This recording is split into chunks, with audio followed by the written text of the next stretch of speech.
Thanks for joining us. Good evening and good evening to your cherry viewers. Okay, now the NPP does not quite think that the first year of the Mohammed-led administration has been that good. For instance, how do you react to some of the specific claims they are making? For instance, they talk about accumulation of arrears, which at the end of the year 2013 stood at about 1.5 billion Ghana cedis because of late disbursement, and in some cases no disbursement at all for some of from the statutory funds. What do you say to that, for instance? I think they have raised several issues, and I don't think that this interview I'll be able to address all the issues they have raised. That's why I'm asking, for instance, with the arrears.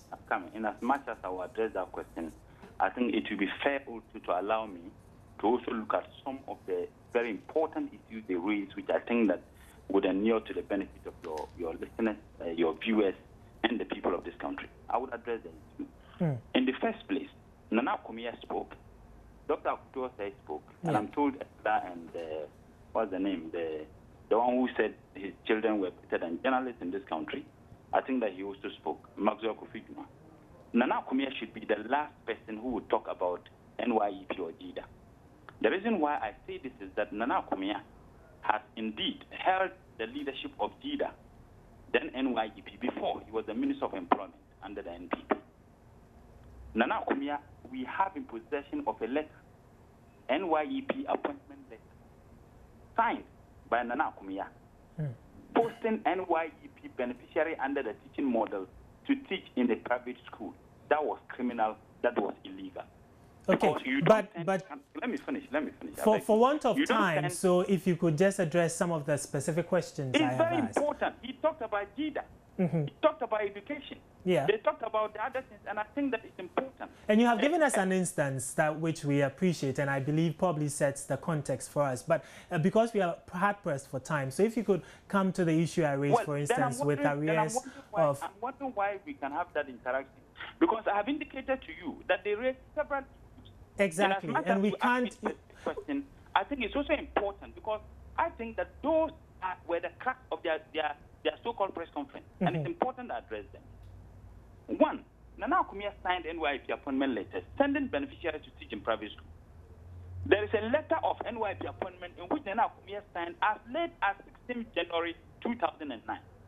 As I talk to you, there is a case in court involving the Minister of Employment in which Nana Kumia and co paid for the supply of computers that never came. You pay for a supply of computers after they have been deleted. They went ahead to pay the cases in court. Okay. But let me also look at the issue of education. He said that 2005 BEC was an excellent one, and 2012-13 was a disaster. Simple logic. Those who wrote their BEC in 2005 started primary education sometime 2003. The foundation was good, for which reason they passed very well in 2005. So you cannot attribute the success to the NPP than the Rawlinson's administration and NDC. Okay, so Murtallah, who wrote in 2013 and failed in his claiming, they started their primary education under the NPP sometime 2001. So they must. So I think that is a simple, illogical analysis. But let me come to the issue of what you have just asked. All right. Now you talk about our inability to pay money that involves, if you like, arrears to NHIA and the District Assembly Commons Fund and all that. Let me tell you, this is a structural challenge every single year, including the 8 years of NPP and the previous administration. We've always had that challenge where, in some instances, local government authorities, district assembly, would get their first quarter sometime in the fourth quarter, which is not acceptable. Okay. I did a work in 2006 in the Sablugun and Son district that some of them got their first quarter in the fourth quarter. Okay. It's a systemic, it's a structural challenge that we need to solve.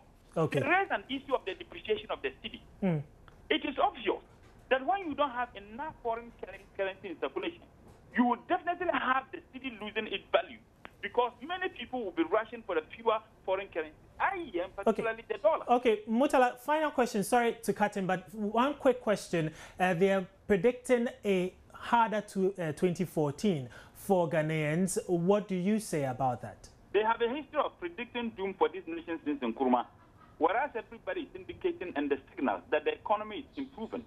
The fact that they talked about inflation and made references to November, yet they failed to tell the people of this country the state of inflation today.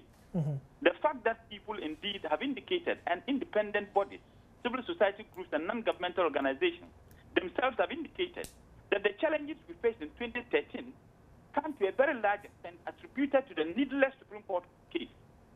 And the fact that the signals are very clear that things are picking up, they are still indeed spelling doom for the people of this country. So I take it that you do not agree with them on that particular score? Absolutely not. Okay, thank you very much, so when Murtallah. The signals are not pointing to that. Okay, thank you very much, Murtallah Mohammed. I'm afraid we have to end it here.